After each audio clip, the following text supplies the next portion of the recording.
Hello and good evening. I'm Jason Linetsky and the founding director of the Anderson Collection at Stanford University.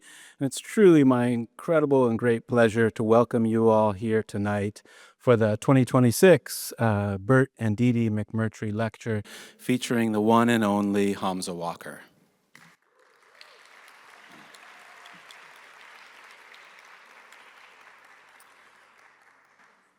Excitedly, tonight's program is the 10th McMurtry Lecture offered by the Anderson Collection, and it's the first featuring a widely respected director, curator, writer, and educator.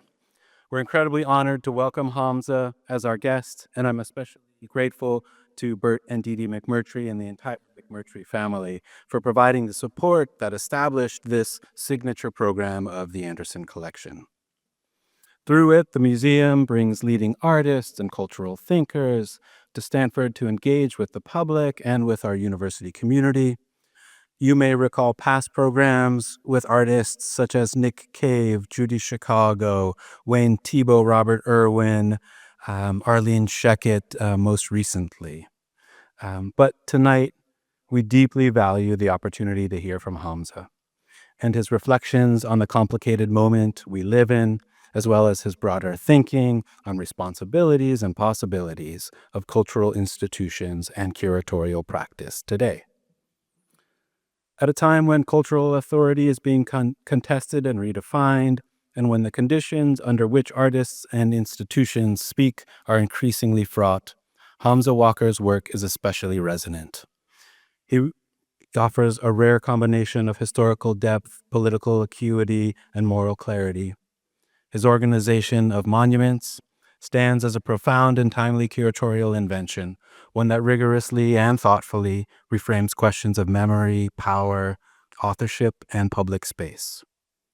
A hugely ambitious exhibition, Monuments was presented at 2 locations across Los Angeles, at the Mocha Geffen and the Brick, and it brought together a powerful selection of historic, decommissioned monuments, borrowed contemporary artworks, and nearly a dozen newly commissioned artworks, which to me is like one of the magical moments of the show. An incredibly affecting show. It invites us to relearn the past, to recognize that we are indeed living in history, and to participate in a dialogue that will shape our collective future. No small feat, and something that we will learn much more about tonight. But first, it's no surprise that university art museums and university arts spaces are extremely special places. And that's in large part thanks to the wonderful students, faculty, and staff who shape our experience every day on this campus.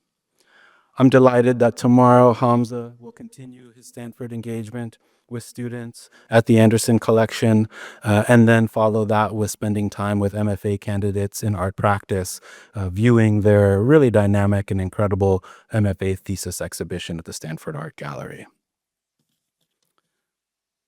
I'd also like to take a moment to thank everybody who has worked behind the scenes to make a program like this happen. Big shout out to the Anderson Collection team who organized tonight's program, namely Lanisha Brown and Trisha Lagaso Goldberg. Similarly, huge gratitude to Iris Namani, who's the Stanford Live McMurtry Family Director, and the incredible team here at the Bing.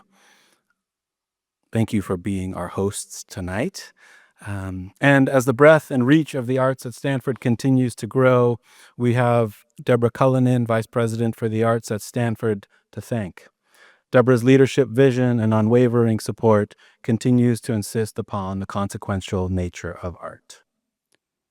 And indeed, a huge thanks to all of you who have assembled here today, to our members, to our volunteers, and to all of you who support the arts broadly, who support what happens at the Anderson Collection, who support what happens at the Cantor Collection.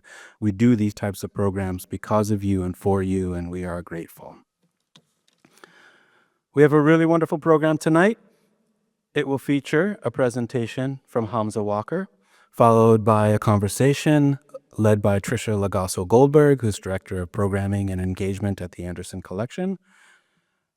During the event, we encourage you to come up with some questions and to submit them using the QR code that is cycling through, I believe, behind me. So we encourage you to scan that QR code when it next comes up, submit your questions so that we can answer as many of them as we have time for at the end of the conversation that Trisha and Hamza will have. I will also let you know that we are recording tonight's program and we will be making it available through our website. So keep an eye out for that and share it with friends. And we do ask that you refrain from photography here tonight. And so it's really my pleasure to introduce Hamza Walker, who is the executive director of The Brick, formerly LAX Art, which is a nonprofit art space in Los Angeles, where Hamza has led the institution's evolution into one of the city's most vital platforms for artist-centered work that engages the present with clarity and conviction.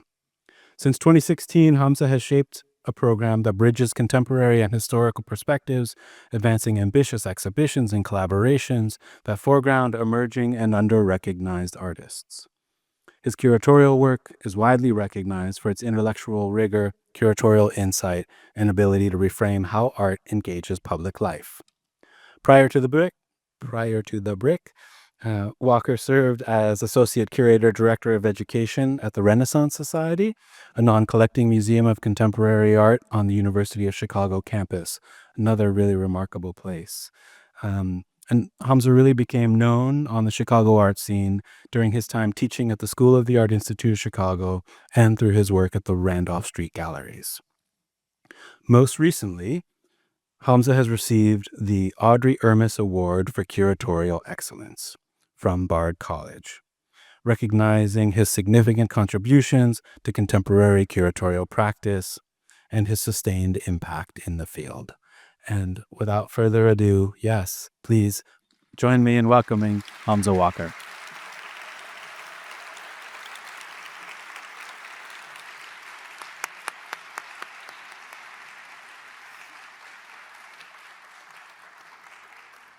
I have to say, I've spoken in a lot of places. This is one of the classier ones, I have to say. No, it's just a classy outfit overall. I have to say the team at the Anderson is really wonderful. So thank you, Trisha and Lanisha and Jason, for just a really beautiful, beautiful visit, to say. Trisha asked me last night what I was going to be wearing. It's not a fashion template, but I feel as though I'm underdressed for this auditorium.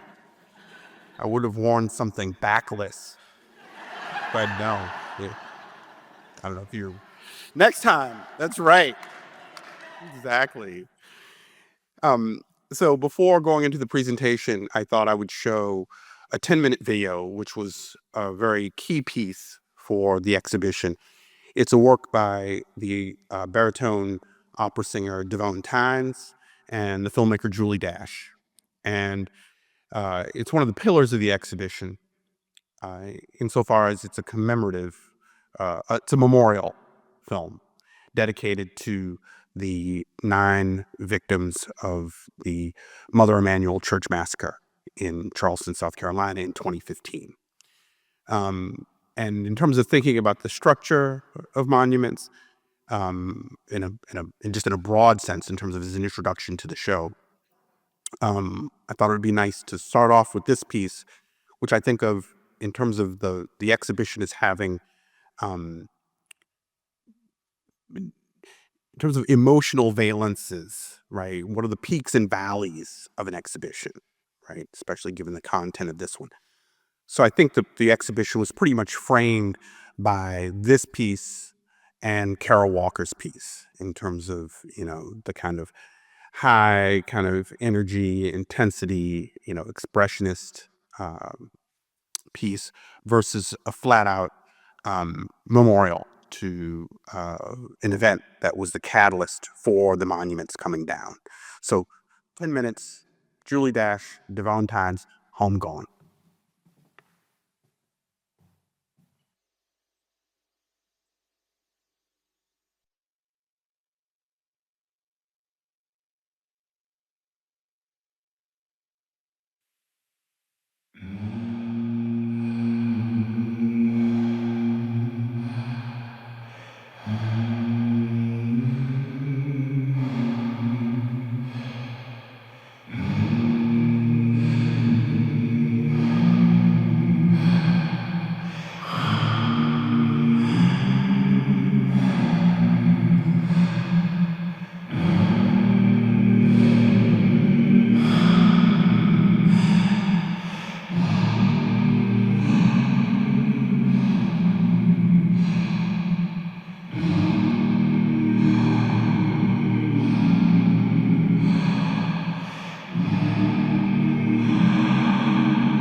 this little light of mine,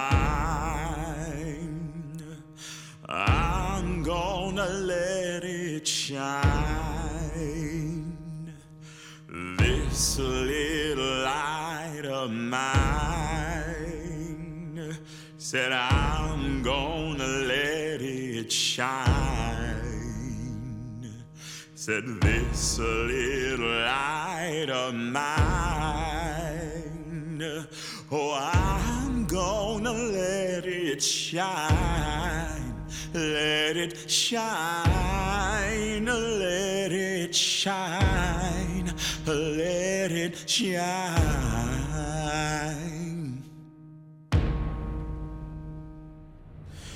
All through my home,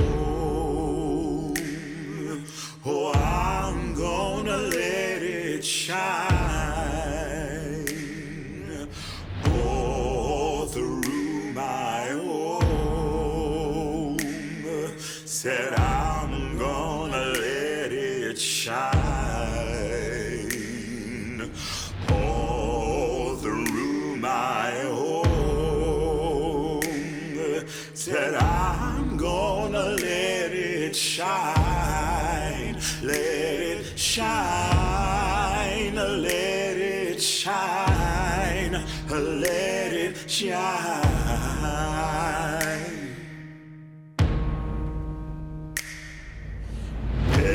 Everywhere I go, said I'm gonna let it shine. Everywhere I go, I'm gonna let it shine. Oh, everywhere I go, said I'm gonna let it shine. Let it shine, let it shine, let it shine, let it shine, let it shine, let it shine, let it shine, let it shine, let it shine, let it shine, let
So just a few things about the film.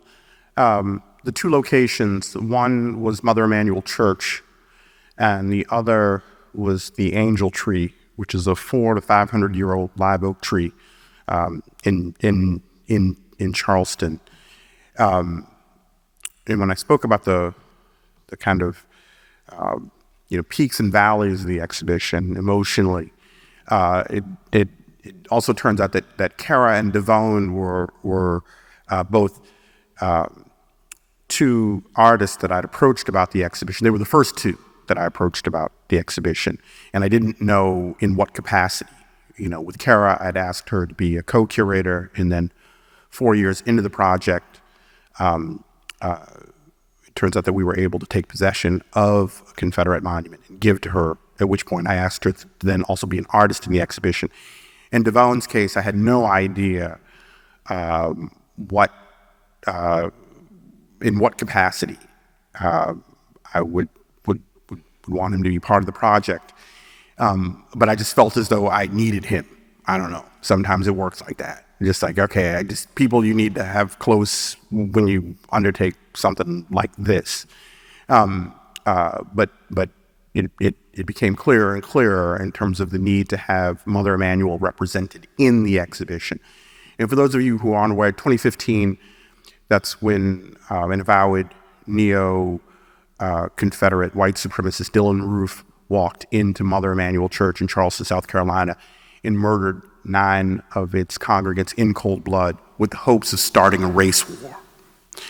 And it was immediately after that tragedy, that's when Obama sang Amazing Grace. Might be one of the things you'll remember it by. So it was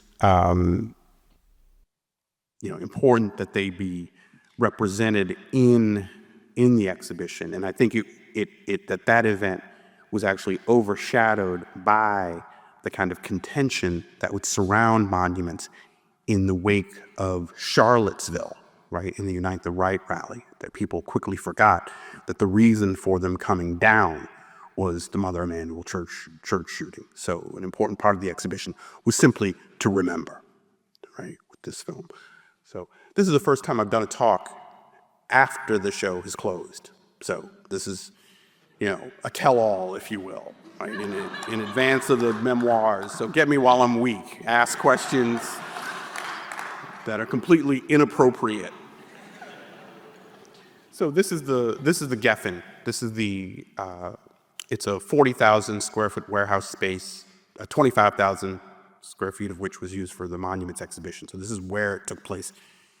So this is the first time I'm showing the exhibition now after the fact of the exhibition. So to talk about it through installation views, this is a first. So this is where, for those of you who didn't go to the exhibition, this is where the exhibition took place.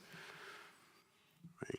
It's the title wall. And the exhibition, the premise, I started in 2017. The idea for the exhibition came immediately in the wake of the events in Charlottesville, the Unite the Right rally. It was right after the Unite the Right rally, the wave of counter-protests that took place across the country. And that's the first wave of monuments of decommissions, right? So counter-protests, as they took place in response to the Unite the Right rally, that's where Heather Heyer was killed. That was when a number of monuments, so by the end of 2017 into 2018, 35 monuments came down. So a lot of cities, Gainesville, Florida, Baltimore, Dallas, a lot of them said, okay, this is a public safety concern. Either white supremacists are going to come rally around these things, or counter-protesters are going to come and yank them down. So that led to a number of city halls around the country preemptively saying, we're going to take them down, essentially, right? So that was the first wave of monument decommissionings. And that's when the idea for the exhibition came about. And I was responding to a number of different different things in that moment. One of which, as obscure as it might sound, was actually 1997. Bill Clinton had toyed with the idea of making a formal apology for slavery. And then he put together this commission on race relations, if anybody can remember that. But I thought it was interesting that he decided not to apologize for slavery. He apologized for the slave trade to a series of West African nations, at which point somebody said, hey, there's never been a formal apology made for slavery in the United States. So he considered it and then decided he wouldn't do it. Now, my thinking was, wait a minute, what would an apology for slavery have sounded like against the backdrop of over 900 Confederate monuments on the nation's memorial landscape? So when I saw these things coming down, I thought, oh, now that's the apology. That, if you really want to put some meaning or give it some meaning, that's a good place to begin. So that was just one of the things that, as far as how we make meaning out of these events, one of the key points for me. So to get into it, so this is the beginning of the exhibition. These are chunks of granite that are actually from the Robert E. Lee from Richmond, Virginia, which is Richmond was the capital of the Confederacy. The Robert E. Lee stood 6 stories tall, 4 stories of which were the granite base. So these fragments are just a teeny tiny fraction of when they took the statue down and then took the base apart, the number of pieces that made up that base occupied about 3/5 of a football field. So these are just 10 pieces from that, just to give a sense of. And it was important. This event represented the merger in 2020 between, you need to remember, the activism surrounding monuments, which started in 2015, in the wake, the call for them to come down in the wake of the Mother Emanuel Church massacre, that was its own lane of activism. Adjacent to that was Black Lives Matter. The two things were separate, even though they were going on concurrently with one another. In 2020, George Floyd's murder, they merged together. So that was the second wave of monument decommissions coming down. So when we started the exhibition, there were only 35 monuments available at that time, and that was the case from 2017 up to 2020. 2020, by the end of 2020, an additional 160 monuments came down, right? So that forced a kind of rethinking of the exhibition. So these fragments from Richmond represented, again, the confluence of those two lanes of activism. But it also laid bare the question that was kind of at the heart of the whole show. What's the relationship between present-day grievances and historic injustices, right? So I felt like, all right, the merger of Black Lives Matter and the monuments activism, you've got Black Lives Matter, which is pretty much addressing structural racism, right, as it's kind of baked into the system in the present, versus the monuments activism, which are the historic avatars of white supremacy, right? So those two things coming together, right? Then and now, now is then, in a certain sense. So that's what these fragments represented for me, right? Here's a view when you first come in. And on the right, that is the Soldier and Sailors Monument from Baltimore with the red paint on it. It was very important for us to show the monuments in their paint-bombed, damaged state, because they are just as much artifacts of 2017 as they are the moment that they were unveiled. And this statue is by Frederick Ruxtell. And Frederick Ruxtell, unlike another, and this piece is 1903, I think. Unlike other artists who were guns for hire, They would make a Confederate soldier if you wanted. They'd do a Union. They would do a Lincoln. It didn't matter to them. I mean, they would just, whatever the challenge was, they could do the piece to meet the challenge. In the case of Ruxtell, he believed that his work would find its greatest expression through the lost cause. So he was a wholehearted ideologue, right?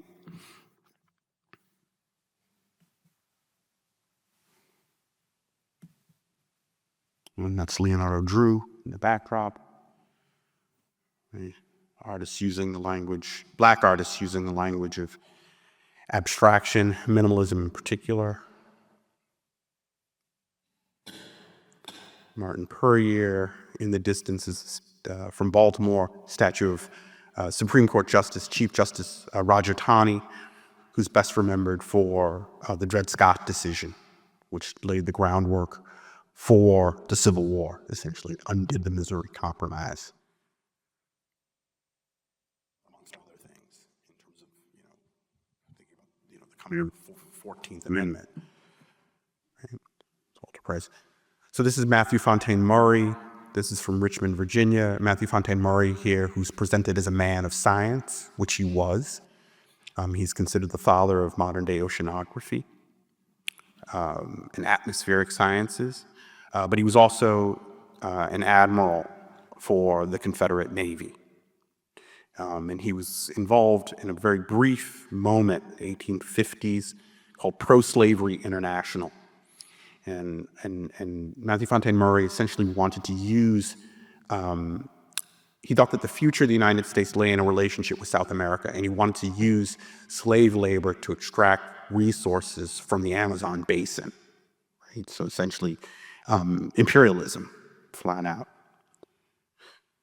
And this is perhaps the most art historical piece in the show, insofar as it's this large allegorical globe component with it. In Walter Price's paintings, in terms of the artists and how they were approached, they could, in some cases, we gave them assignments. And in other cases, we said, okay, it's whatever, however you want to play it. If there's a monument that you feel you want to address directly, go for it. And right after I gave Walter a presentation of what was in the show, I said, okay, Walter, we'll be in touch, And he said, just let me know what you want to do. And he said, oh, no, I know what I want to do. Matthew Fontaine Maury is mine. And Walter, he is from Macon, Georgia, and he served in the Navy. And so the connection was live and direct, like he didn't even have to think about it. And so he made a series of paintings. I refer to them as a kind of Bruce Nauman, Alma Thomas love child, where he put the canvas on the floor and marched back and forth across the canvas to make these paintings. But they are in reference to, he said the hardest thing for him to do when he was in boot camp, for he and his fellow soldiers, the hardest thing for them to do was to learn how to march in unison. So the idea of a group of individuals becoming a collective and becoming one voice, and then the idea of marching as a form of political protest. Right? So those were the things that he was thinking about when he decided to, instead of lift a brush on behalf of Matthew Fontaine Maury, he actually said he did not want to lift a brush on his behalf. He made the decision to just walk back and forth across the canvases. But then they have his footprints look like fish, and they were hung at the height of the equator of the globe, and so it's not a far leap to go to Middle Passage, Those paintings, detail. There's one of the paintings.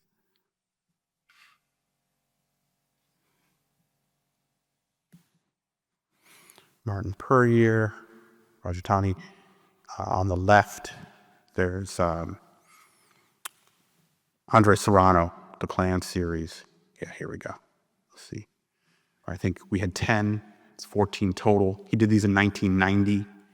And these works were chosen before the Philip Guston controversy about, his Ku Klux Klan imagery and his his paintings. I mean, I love Philip Guston, but those things are caricature. They're great. And so when I heard about that after, I was like, no, we got to have Serrano's Klan photographs in the show. I thought, oh my God, if people are really upset about the Philip Guston paintings, like, let me give you something to cry about. It's as if some kind of amnesia settled. It's like, shit, this is art. Do you know what this shit does? It's like, we've been in some pretty dark, crazy places. This is Andre Serrano from 1990. This is after he did Piss Christ. This is Andre Serrano at the peak of powers. He's, as much as you don't want to look at him, you can't stop. It's the power of it.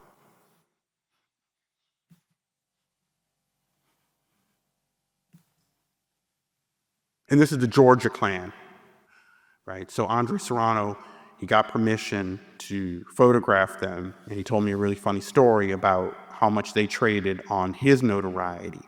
They knew who he was. So when he went down to photograph them, and one of the first photographs is the head, the grand dragon of the Georgia Klan. He said to his secretary, hold all my calls, I'm having my photograph taken today by the infamous Andre Serrano. In other words, they knew him because of Pissed Christ. And they say, hey, you're infamous, we're infamous. Let's do this, basically. So game recognized game, essentially, right? And the two in this slide are it's a female, it's a woman. And that's the statue of Jefferson Davis from the Jefferson Davis monument from Richmond, Virginia. And it was paint bombed, yanked down, the top of the head is smashed in, right? But his arms outstretched as if, this particular grouping of the Klan represents, who he presides over, right? So this is Roger Taney in the foreground, Josephus Daniels in the middle ground, and the monument memorial to women in the Confederacy in Maryland. And in the middle ground, Josephus Daniels, in Roger Taney, the show was billed, at one point, it was billed as Confederate monuments. And it's like, no. It wasn't just Confederate monuments. There are other monuments in this show.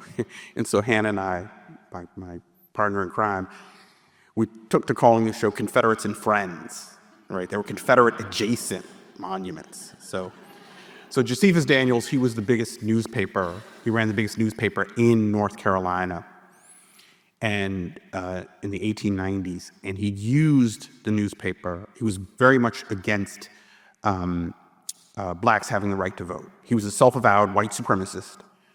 He used the newspaper as a platform to drum up sentiments that resulted in the Wilmington Massacre of 1898.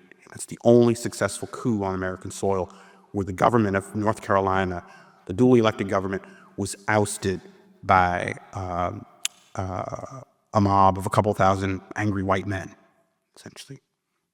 And the family loaned the statue to us. These photographs by Hugh Mangum are opposite, and it's particularly important to me that they were opposite the Josephus Daniels monument. These photographs by Hugh Mangum, and that's Hugh Mangum in the upper left. That's the photographer. He ran a penny portrait studio in Virginia and in North Carolina. He was in Raleigh-Durham for a time. And he worked from 1897 to 1922. So he would have been active a year after Plessy versus Ferguson and a year before the Wilmington Massacre. In terms of thinking about his work, these contact sheets, he died in 1922. The contact sheets were discovered on the family property in 1974 in a barn. They subsequently gave the glass contact sheets to Duke University, to the Center for Documentary Research. And so they're just now making their way into view. So in some sense, I consider Hugh Mangum a contemporary artist. But what's beautiful about these contact sheets in terms of the sitters, one, they represent a generation, 3 generations, outside of slavery, who have the wherewithal to get, hooked up, in terms of self-determination and having their picture taken. But also knowing that the period that he was working would see both the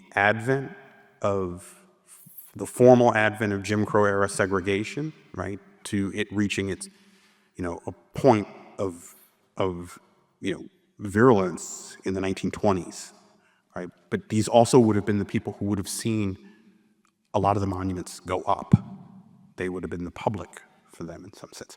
But these contact sheets are amazing to me because they're actually, these were a site of integration, right? And so in seeing these photographs, I realized I know these images of, Black folk from the period individually, but I don't know them as a demographic, the way that these are, when I first saw these, they were presented. So this passage in the show, mothers, right? So the memorial to women of the Confederacy, right? The sisters, daughters, wives of the soldiers. It uses the motif of the Pietà. It took me a while to realize, the Pietà, it isn't just the fact that, a lot of the rhetoric is that the Confederate soldiers were good Christian soldiers, but like Christ, the South would rise again, right? And I was like, I did not get that. It took me a while. It's sneaky, very sneaky.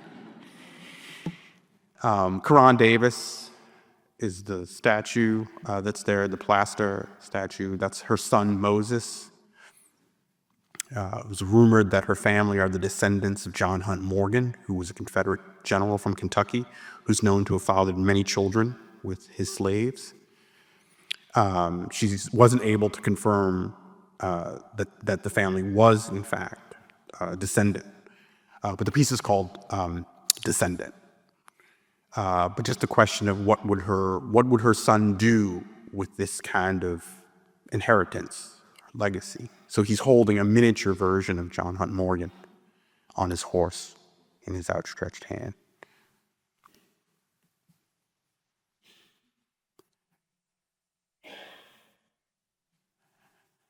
And then the photographs in the background of this picture are by John Henry.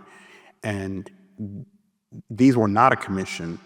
He did this body of work over a series of 5-6 years called Stranger Fruit. He asked mothers and sons to adopt the pose of the Pietà, Black mothers and sons. Right? And he did them all over the country. So this is Chicago, and I love how the L track's become a cathedral. I think this one is in Miami. I like this one, just the 1940, right? It's wait, is that a time or a place? Right, outside the home, inside the home. So, and he was responding to mothers having a fear for their sons in terms of, greater consciousness, the roll call that Black Lives Matter put into play about high-profile incidents of police shootings of Blacks. Right. So essentially, basically pairing, that monument that uses the Pietà to the Confederate women of Maryland with the John Henry photographs, that passage, white grief versus, or white grievance versus Black grief, essentially. Right here, this is the biggest monument in the show, the double equestrian Robert E. Lee, Stonewall Jackson monument with Hank Willis Thomas's car in the background. Right, this is coming from Baltimore, and this represents the parting of the ways. This piece was unveiled, it was commissioned in 1928, wasn't unveiled until 1948. They're the boyhood heroes of, it's a banker from Baltimore, I'm blanking on his name, but he was very specific about what he wanted depicted when he commissioned this statue. He wanted the moment, the Battle of Chancellorsville, which is where Stonewall Jackson would be killed. And so he wanted the statue to represent the parting of the ways between Stonewall Jackson and Robert E. Lee.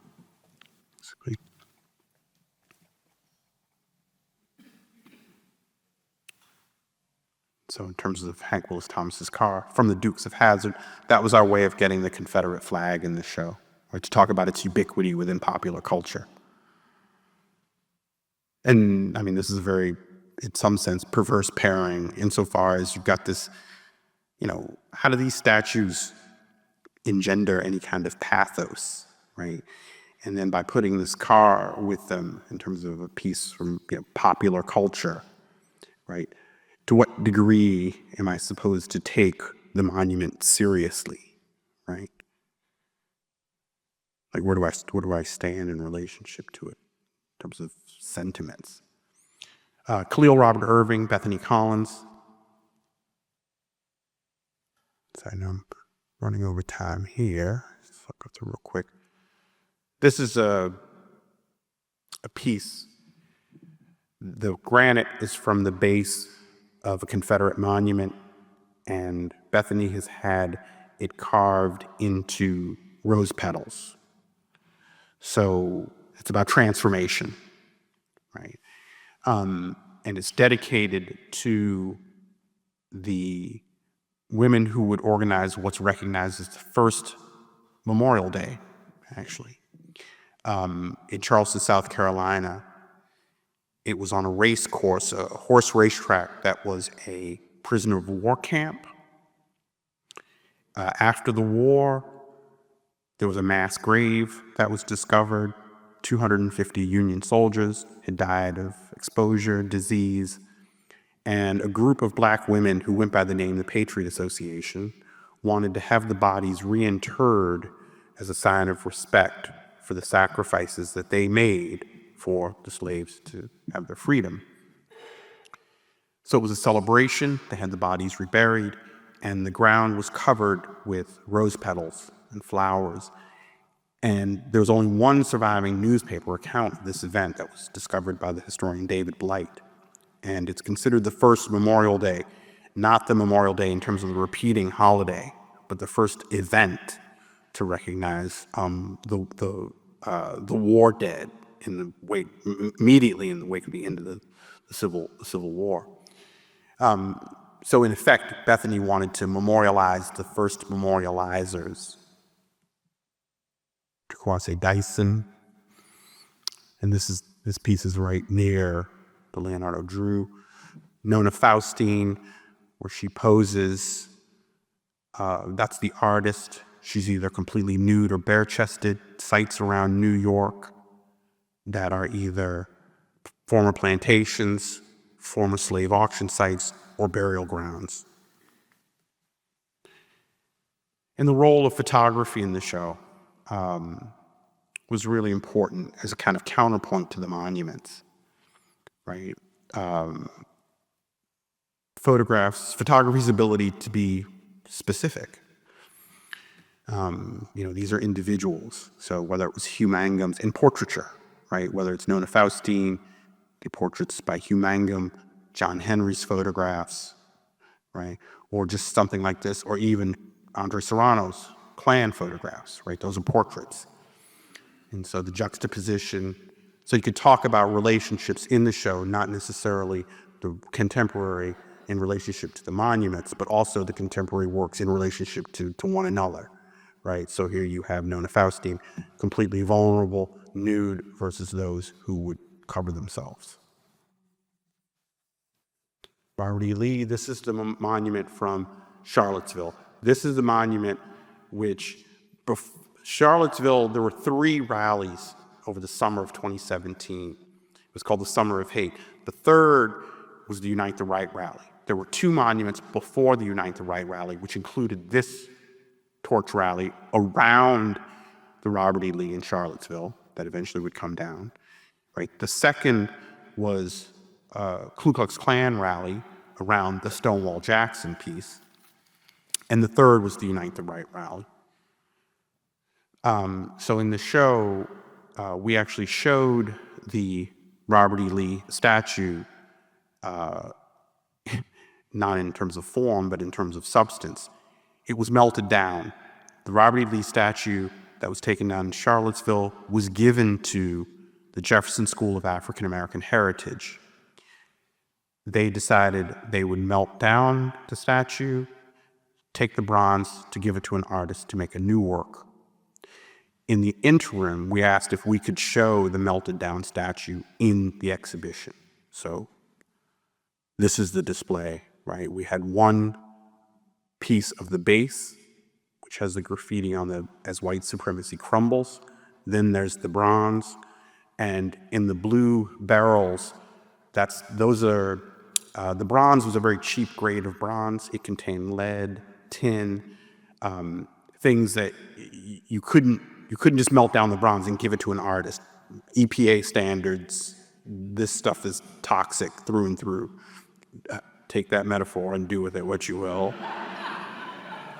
So the impurities from the Confederate monument are in those hazmat barrels on the left.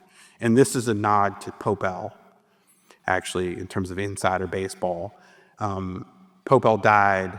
We'd commissioned him to do a piece, and then he passed away, untimely death. And he was talking about he wanted the crumbs of a monument. He wanted the nuts, the bolts, the bits and pieces after they had removed them. Can you give me some crumbs from these monuments? And then he passed away, and I thought, well, one of the things that he probably would have been over the moon about would be the idea of the impurities from a Confederate monument. So decided to include it. So that's a piece from the base of the Robert E. Lee Monument in Charlottesville. And what's funny, the crumbles has faded over time. It was kept outdoors. And so it's very interesting to think about the swing of the pendulum where we are now politically, right? And so, now it's kind of like as white supremacy, and then it's kind of whispered, as white supremacy crumbles. So this is the Stonewall Jackson statue that was also in Charlottesville. So Charlottesville got rid of their two statues, and they're anomalous in that regard. Because of the Unite the Right rally, the link between these statues and white supremacy was made patently clear. The city council was under a mandate, basically, from the public that they would not accept these things being taken down and simply put into storage. They said, they're toxic, you got to get rid of them. So the city put out a request for proposals from organizations interested in taking possession of them, and they said that they would have an eye to organizations interested in transformation rather than further veneration. So we put in an application, the Jefferson School of African American Heritage, they got the Robert E. Lee, they put in an application. So we were one of 14 organizations to get one of the two statues, right, when we applied. So we took this, and we got both the statue and the base was part of the deal. And we were able then to give it to Carol Walker to make her piece. So here's the original. And then this is what Kara did to it. And it's called Unmanned Drone.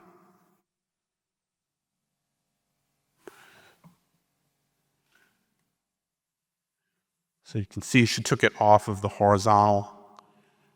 What's horizontal? Is that X? And then she wanted to make it vertical, right? More totemic.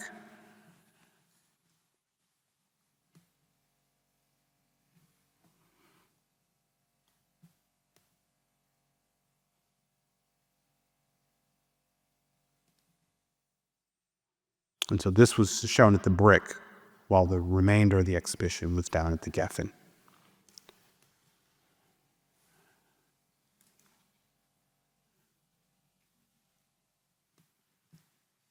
Yeah, so now here you can see, right, the side-by-side comparison of just how much she's reconfigured it.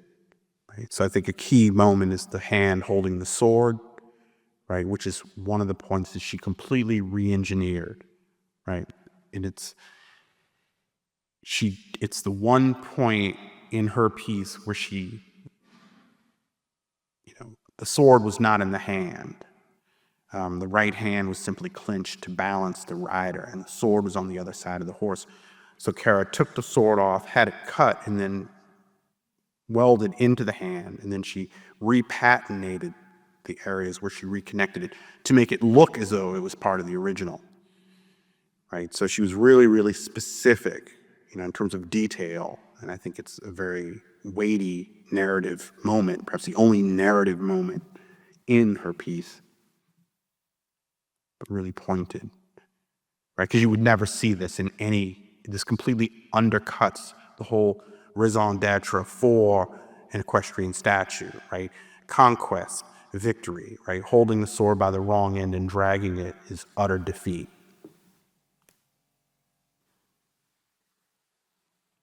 That's the ear that she stuffed. So again, this piece and Homegoing, again, are kind of the peak and valley of the exhibition for me. And people ask, I don't see the head. I don't see the head. Is the head here? So the head is there, but the face is not. So if you look on the right, that's the back of the head and the ear, right? It's almost like it's been peeled, which to me brings up connotations of scalping. But Kara purposefully removed the face. She did not want the face as a place where, of identification. Like, there he is.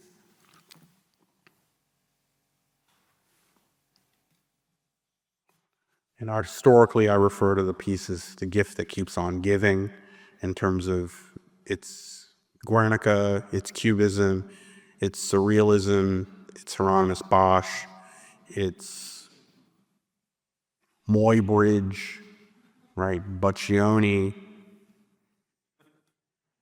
And so then she also did some work on the base.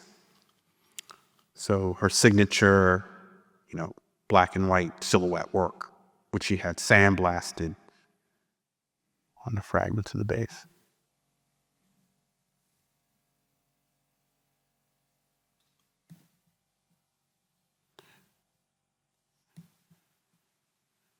And I can go into greater detail. And this piece was the real slow burn for me. I really came to really love. It's called Star Spangled, and just these stars that she etched. And she wanted to work on surfaces of the base that were unexposed, heretofore unexposed. And the exploding star is a symbol for new beginnings. It's actually on the Juneteenth flag. But the way it also looks like starfish, right? So you've got the skies and the oceans. And so even though it isn't like this kind of iconic Kara Walker piece the way the other two pieces are, I feel like this has a lyricism all its own.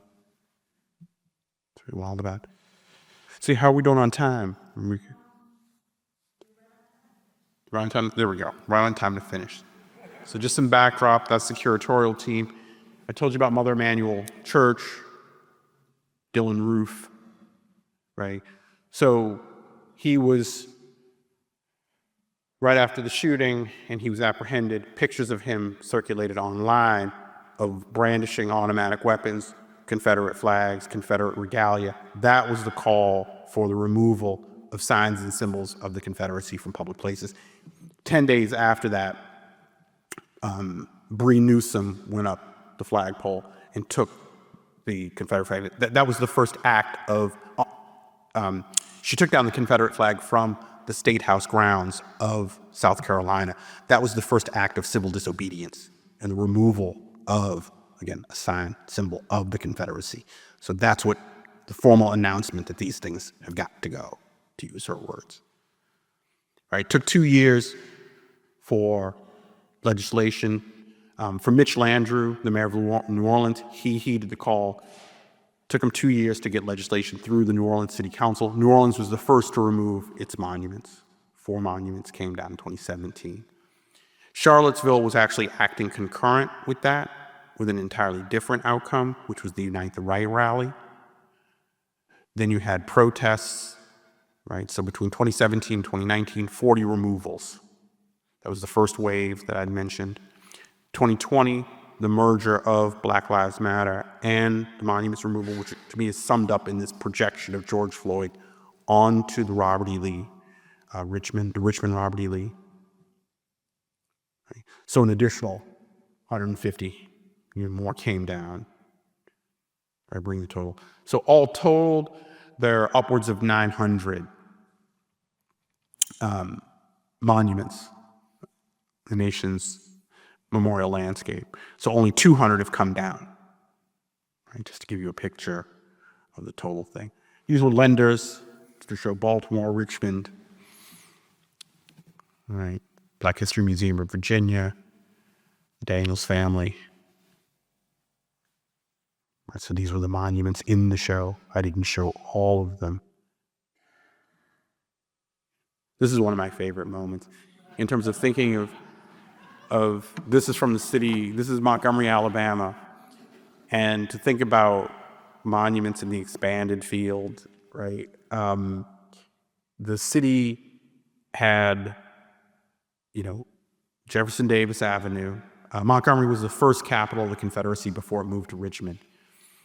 And you got to think, Montgomery, this is where the Civil War and the Civil Rights Movement played itself out. So these layers of history are literally all in the city. And so it's playing itself out in terms of naming of streets. And what I like is like no city planner, it's like, this would happen. This is what you would get. It's like, okay. So they decommissioned Jefferson Davis Avenue. And when I heard that they were decommissioning, I was like, oh, now that's up for grabs.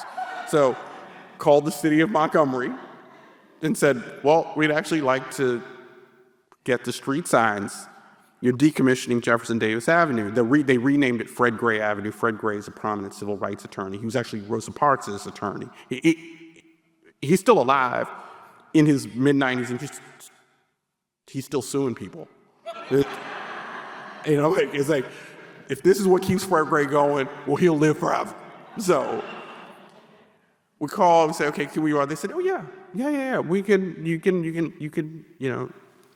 We'd love to participate. You can have the street signs. And it's okay, great. We'll return them to you. And they said, oh, no. It's okay. You can keep them. And it's like, oh, wow. That's some Southern hospitality.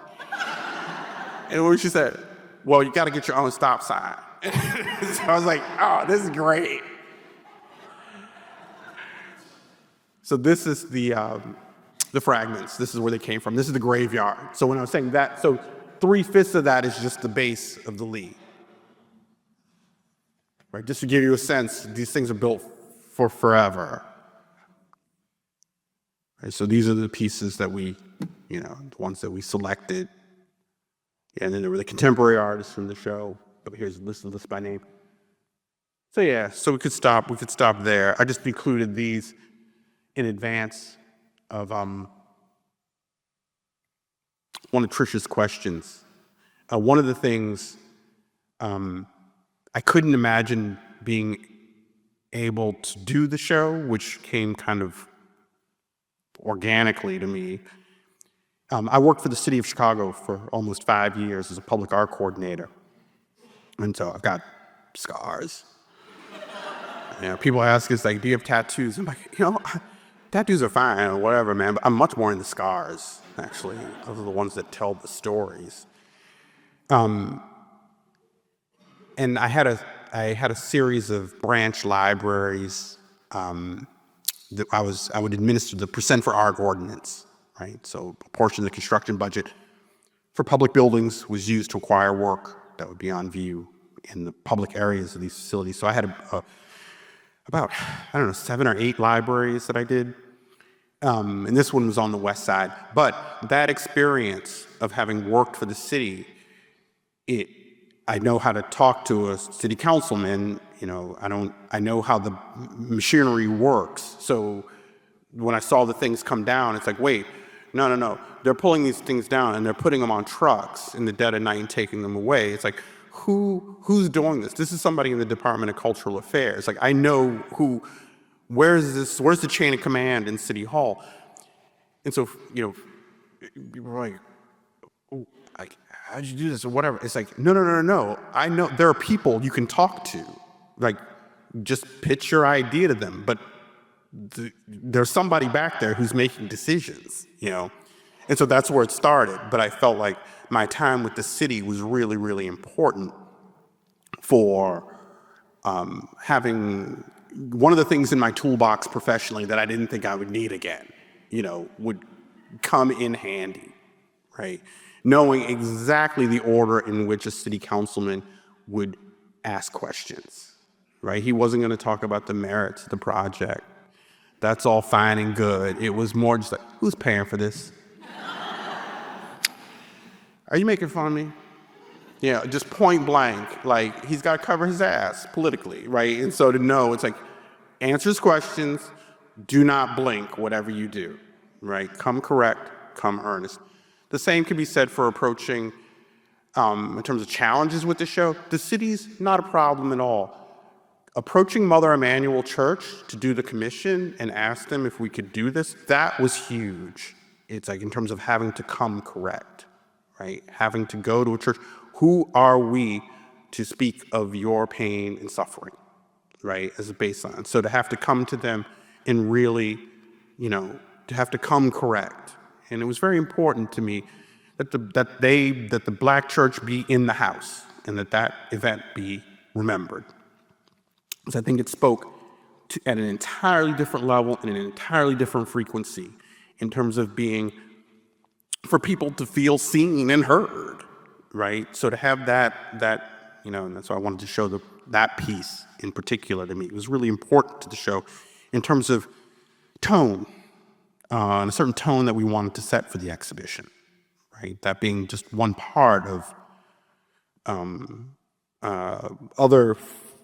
When I think about tone, there are a few things that make up the tone of the show, but we can get to that in Q&A or discussion.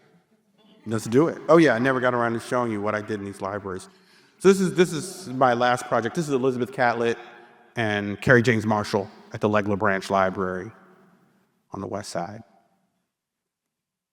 So this is this 14-foot mural from Carrie. Did anybody see the show? He had a big show at the Royal College of Art in London, and I was so touched that they borrowed this piece for that show. This is the Chicago Bee Building, Carrie Mae Weems. This is a piece that she did commemorating the Great Migration, blacks going from the South up to Chicago. So it's a poem that's kind of set to music that she wrote, these images.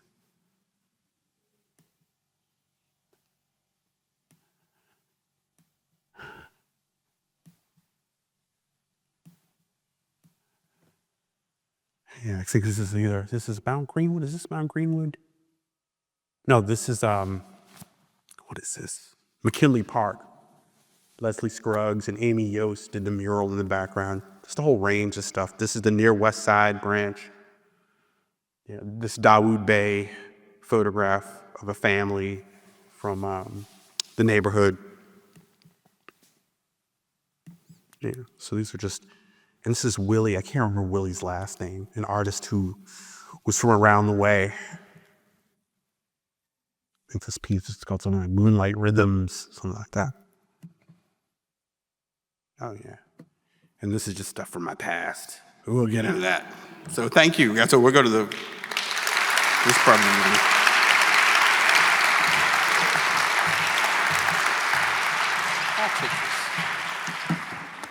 That's a lot of devices.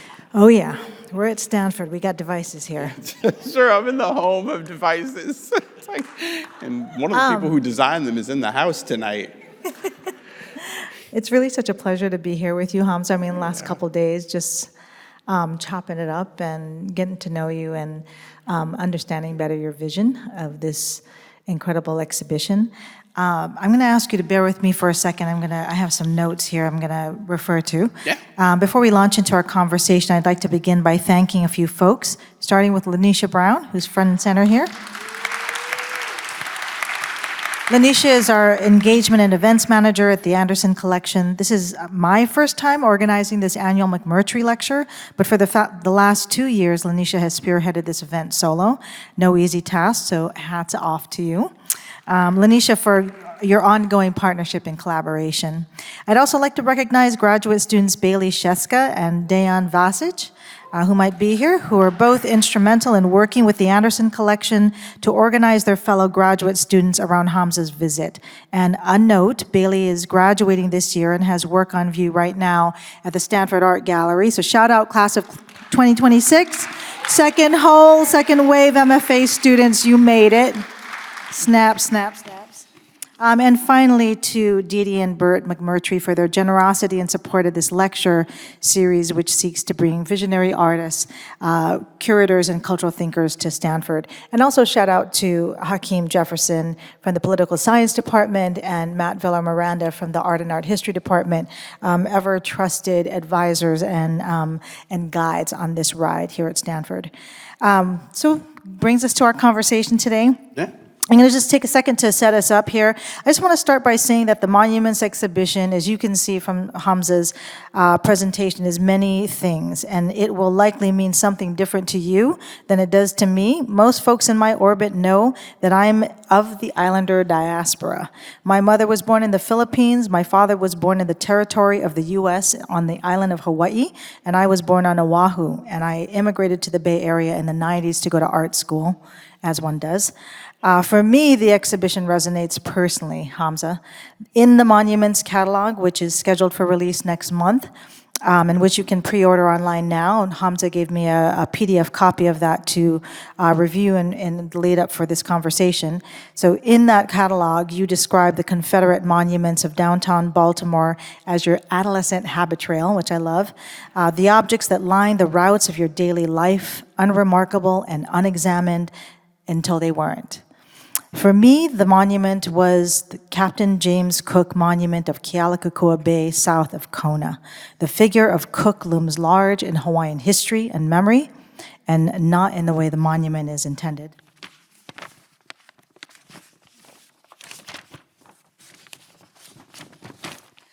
So I come to the conversation with my own version of what it means to navigate public space in the shadow of contested figures. I also want to place this exhibition in a larger art historical context because I believe Monuments is not just a significant show, it is a landmark exhibition, an exhibition that will shape the thinking of generations of curators and artists to come. There is a lineage of landmark exhibitions that have fundamentally shifted how we think about art, curating, identity, and history. I'm thinking of, I'm going to do a little roll call here, Les Magiciens de la Terre, 1989, I'm going to call that out.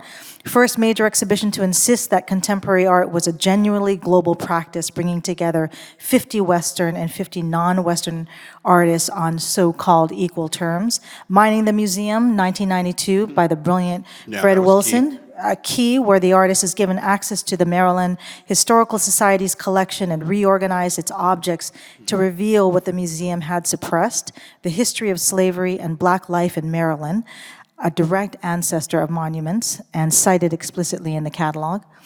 The 1993 Whitney Biennial, the show that centered identity politics, race, gender, sexuality, and the AIDS crisis at a flashpoint, in a moment of American culture wars. It remains one of the most debated and consequential biennials in the Whitney's history.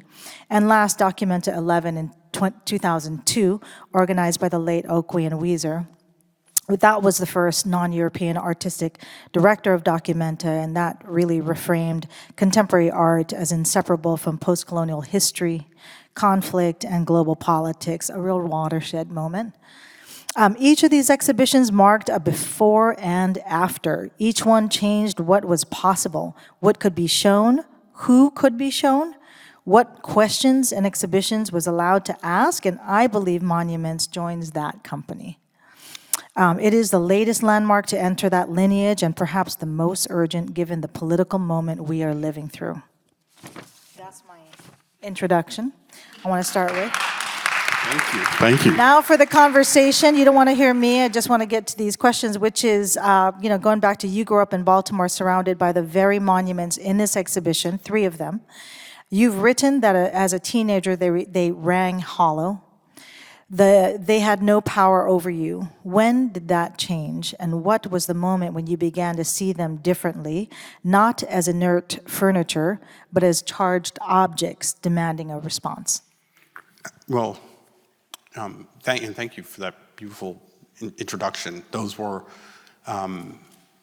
particularly Fred's exhibition was key in terms of thinking, and also Without Sanctuary was also important in terms of our thinking. One of the things that we did a visit with the Holocaust Museum in Los Angeles, actually, in terms of thinking about the display of charged material, to talk to them specifically about like display strategies, which is a very interesting thing to do. And learning like that for example, they would never show like a flag at saluting height, a Nazi flag. Just they had, and I thought that was really interesting as one of the protocols that they had. Yeah, about the display of things. Just in terms of, just made me think about when in terms of your roll call. But in terms of the monuments not having any, it wasn't until they were activated in 2017 with the Unite the Right rally that they would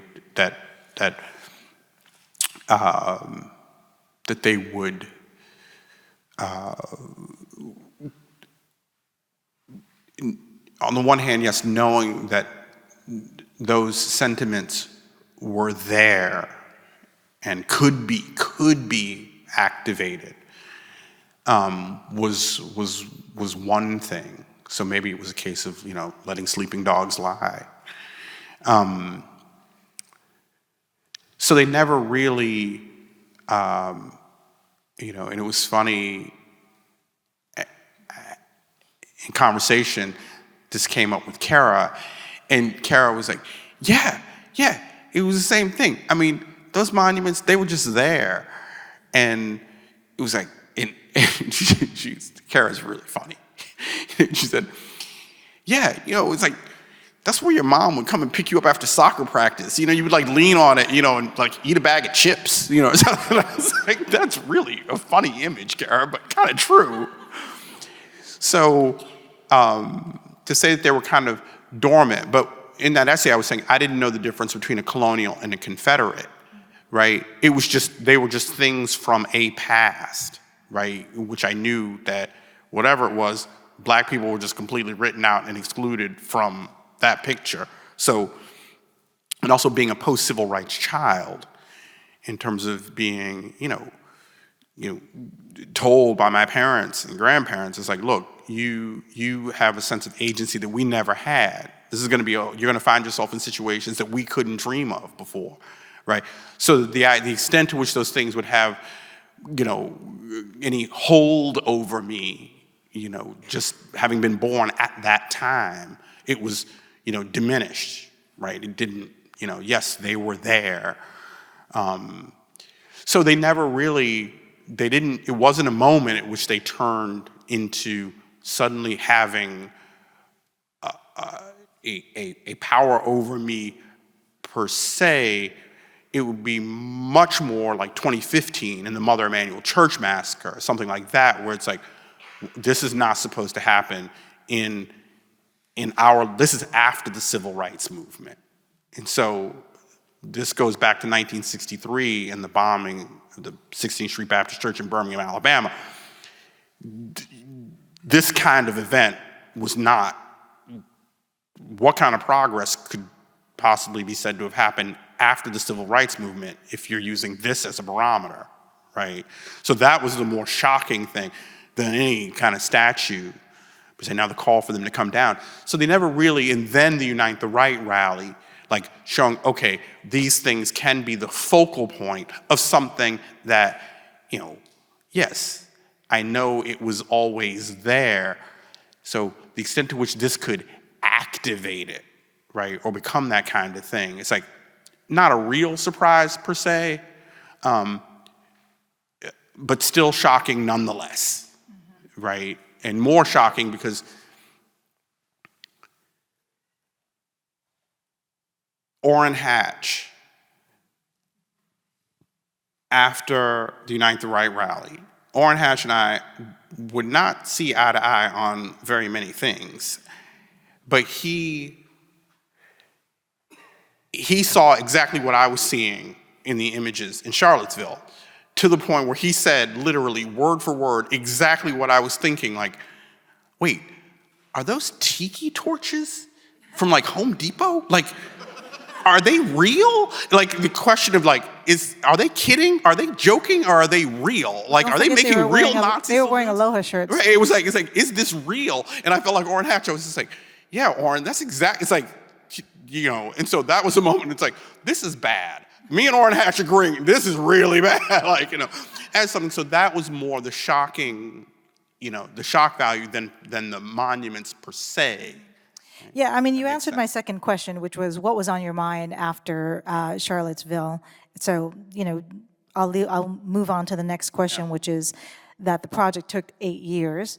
What does that do to a person and to an idea? So we kind of talked about this earlier today. What version of the show did you imagine in 2017 versus what opened in 2026? They were two different shows. I mean, no, they weren't two different shows. It's the same show in a sense. The premise is very simple. Confederate monuments, or, you know, Confederates and friends and whatever, monuments, decommissioned monuments with works of contemporary art. That was always the premise. Now, up to 2020, we only had 35 pieces to choose from. So the idea about what that dialogue, it was very monument focused, as opposed to, you know, what happened in 2020 with the merger of Black Lives Matter and the monuments activism. That then opened up that opened everything up, right? What is the relationship between present day grievances and historic injustices? Just point blank, that question was no longer implicit, wholly explicit now. So then the number of monuments suddenly went from 35 to 40 monuments to 200 monuments.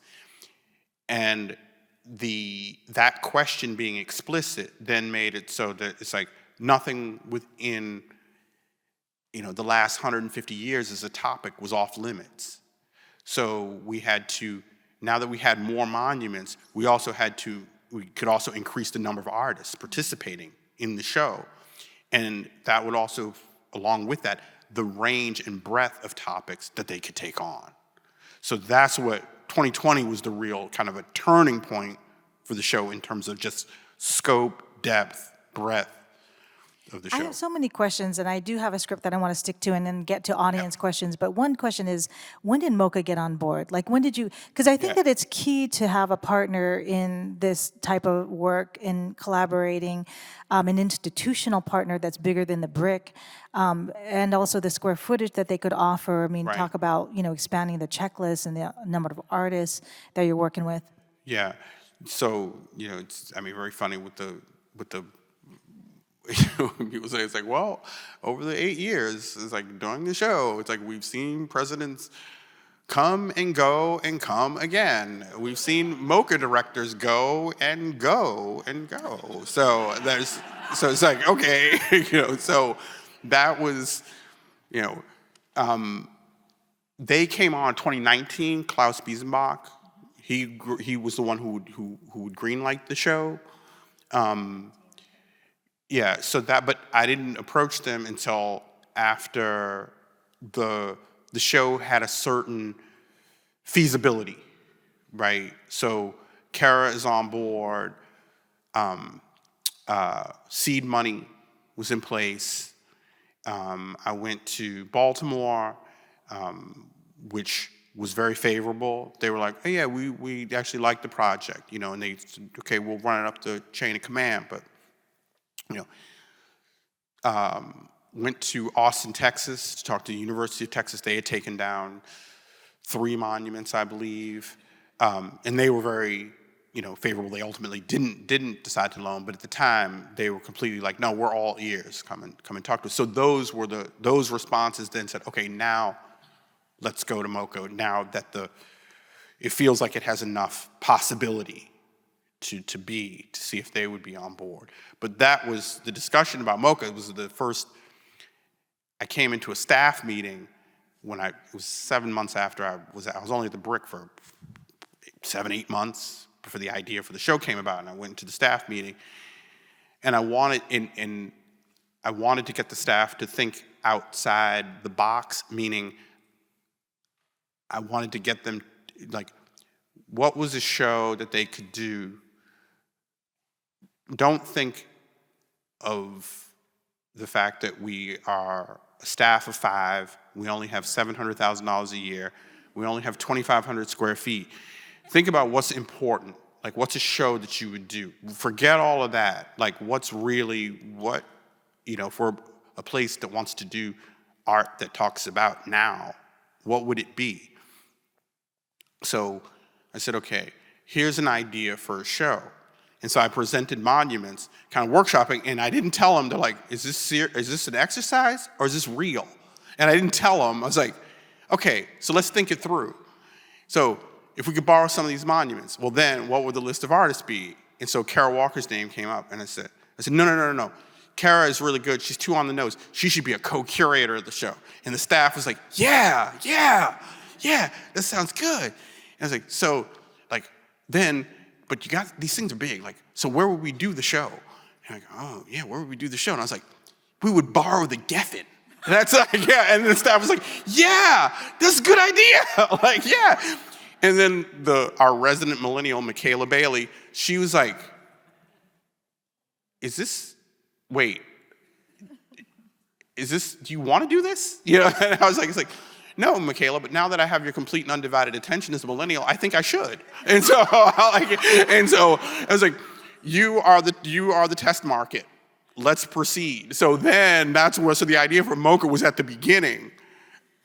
So, okay, so even just that story, you traveled a far distance and told us, there were cities involved, there were artists involved, you gotta get your team involved before you even go to the big institution. I'm gonna cut to my last question before we take a few questions from the audience. And the question is, who are the people who shaped this show most profoundly? Not the artists or the curators, but the people whose stories, whose pushback, whose grief or resistance changed what you thought you were doing. Who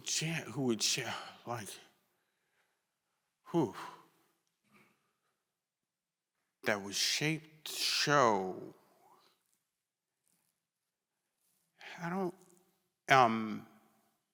Was it a city worker? Was it a auntie at a church? Was it, you know what I mean? Like the people that, when you do this kind of collaborative community-based work, it's really from the ground up. You must have encountered thousands of voices and folks along the way. Oh yeah, definitely. But in terms of, you're right, there are people who definitely put the wind, in our sails, no doubt.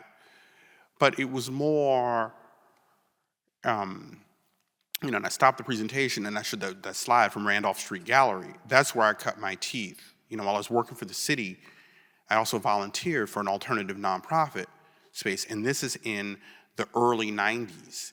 So this is, the kind of 80s, AIDS pandemic, the rubric, the rhetoric, multiculturalism, right?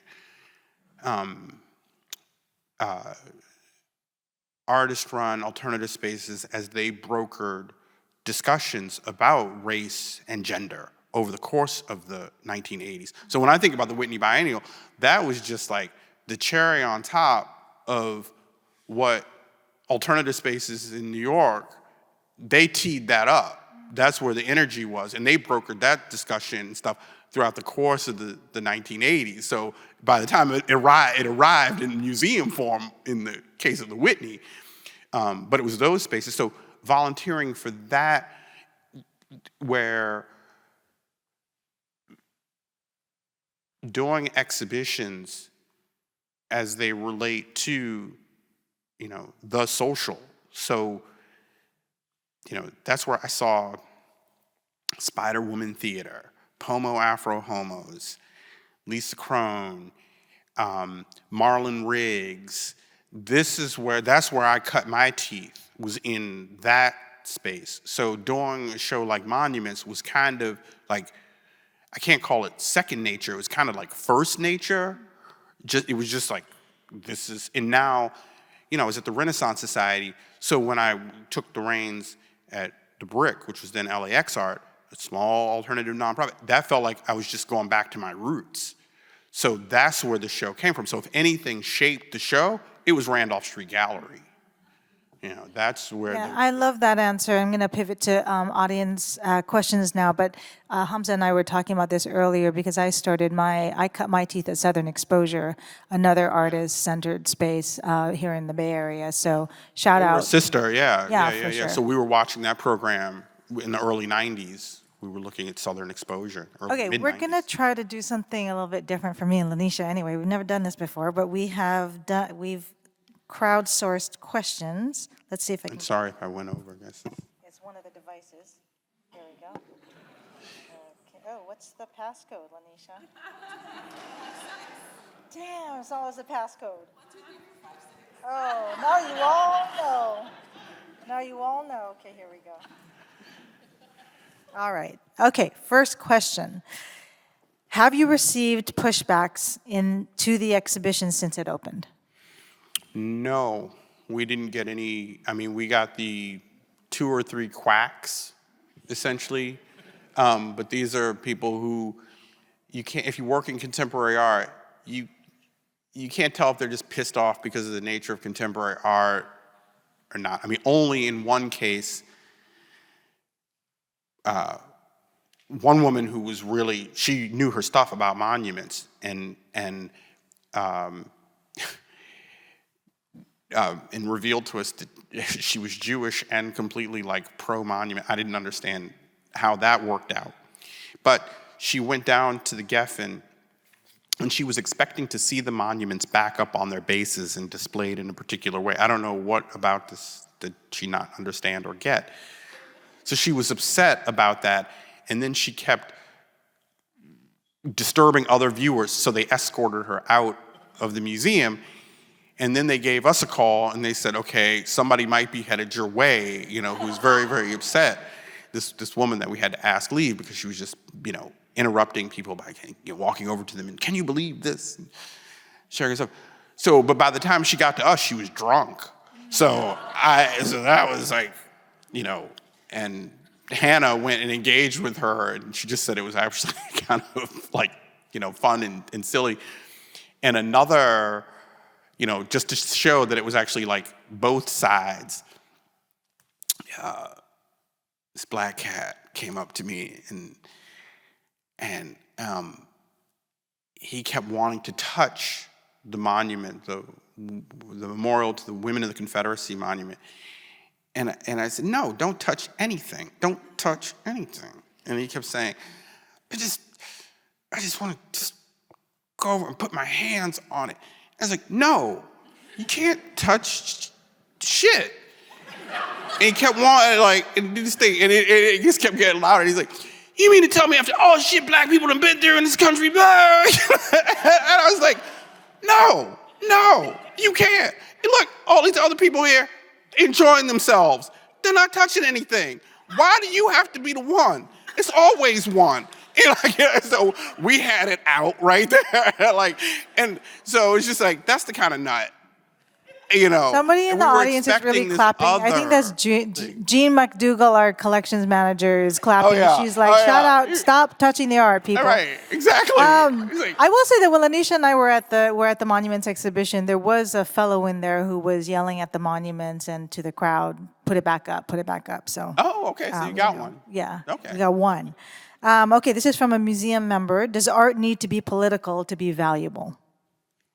Well, I mean, for me, the issue of does it need to be political? I mean, I hate the expression political art. I mean, I would ask her, how are you defining politics as though it's a quotient, like red art, blue art, political art, right? Is politics kind of a supplemental or extraneous character from the artwork itself? Suppose being political is like, it might be all about how you look at it rather than the thing itself as a quality. So, political. Maybe it's in the eye of the beholder. Fair. This is a staff member. Would you consider doing future iterations of monuments as a way to continue the conversation and include additional contemporary artists? No, even though there is one project that I'm interested that got away because there wasn't enough time, that I would like to follow up on. But in terms of iterations of the show, it's a show that you could redo it with an entirely different roster of artists. So I wasn't particularly, if you find yourself in some sense being really, really precious about an artist list sometimes, and there are those moments where yes, you know, but there might be times when it's like, you know what, no, it doesn't, this isn't the end all and be all, right? You could do this show, a second iteration, entirely different, a third iteration with another list of artists. You know, I'm not interested in pursuing those iterations, but I like that the spirit of the show, that is in a sense the spirit of the show, in a way. Like, so people are like, why didn't you have this artist in? Why didn't you have this artist in? It's like, no, they could have been in the show. You know, that's a perfectly fine call. That would have been iteration number 2, you know. Thank you for that. Okay, this is from a museum member. Do you have any interesting stories of those who were deeply affected or changed their outlook or opinion by the exhibition? I mean, we were preparing for going into the show. The biggest line item for the show is the security line item. And it kept getting bigger and bigger and bigger the closer we got to the opening date. We then had to hire PR crisis comms, additional lawyers. Like, what happens when the federal government is threatening to tax the endowments of universities? It's like, okay, you know, obviously the BRIC does not have an endowment, MOCA does. It's like, I wish the federal government would come and sue us for the endowment that we don't have. Champagne problems. It's like, no, that's a vodka problem. Like, champagne my ass. So we were completely blindsided because we weren't thinking about, it's like we were going into it, we were thinking the last thing we're thinking is like, what if people like the exhibition? It's like, no, that's not what you prepare for. So the whole thing of people liking the exhibition to the point where people crying in the exhibition at a certain point, because I didn't realize, like, looking at the pieces and commissioning the pieces and what the work looks like to me, we didn't know what the show would look like until the things got there. And since a lot of the work was commissioned, we didn't know what it was really until the show kind of opened. So for me, it was just like, okay, all right, this is floor plan, me and Bennett, and we got it worked out. But we're looking at the show and we're dealing with the show from such a logistical point that we're not thinking about the user perspective. Like, what is the emotional drag coefficient on these pieces, right? I'm walking through the show and I'm like, all right, you get through the show, 40 minutes, I don't know, right? As opposed to just like, no. I'm not looking at the show like, no, you're thinking, you're looking, you're reading, and you're feeling. And how much does that expand in terms of time and the nature of the experience? So to that question, it's like, I don't know if it was a question of like being surprised by like changing people as much as like shocked by how much it touched people, just in number, right? That's what kind of shocked me, you know, in a way. But then again, it's like I couldn't, if you live with something for 8 years and you're doing it, you're not going to know what this thing is until how people use it and deal with it is something so far outside of you that it's like, it's great. Andrea Callis, a friend of mine, she was the head archivist for Paramount Films. When they were digitizing a lot of the classic films, they would call the directors in and say, okay, we're digitizing this film. If there's something you want to change, now is the time. So they would invite people in to come and see You invite the directors in, they'd watch the film, and they would say, is there something you want to change about this? Steven Spielberg comes in, watches Indiana Jones. He says, the first one, he says, the whip, the crack of the whip is not, I need you to take the crack of the whip up if you can make it louder. They make the whip louder. Comes back in, they play the section for him, and he stops and he goes, you know what? Forget it. Let it be what the original was. It's not my film anymore. And I thought that was incredible, that he was like, no, it's been seen. It's like, people use it. It's not mine. It's out in the world. And I thought that was really beautiful. Like, oh, you did this thing, but then you no longer have a sense of ownership over it. So just being shocked by people taking it and owning it to the point of feeling how they felt about it is, quite a beautiful feeling. I think that's a great place to stop. I wish we could continue, but we're at time. Thank you so much for your time and your sharing ideas with us. We didn't give Hakeem a chance to act out. Thanks so much for joining us this evening. For our Stanford community, students, staff, faculty, Hamza is giving a presentation tomorrow at the Anderson Collection at 11:30. So for our Stanford community, you're welcome to join us there. We're going to have lunch and a smaller discussion. He's going to talk about more broadly his curatorial praxis. But that's it. Thank you so much again.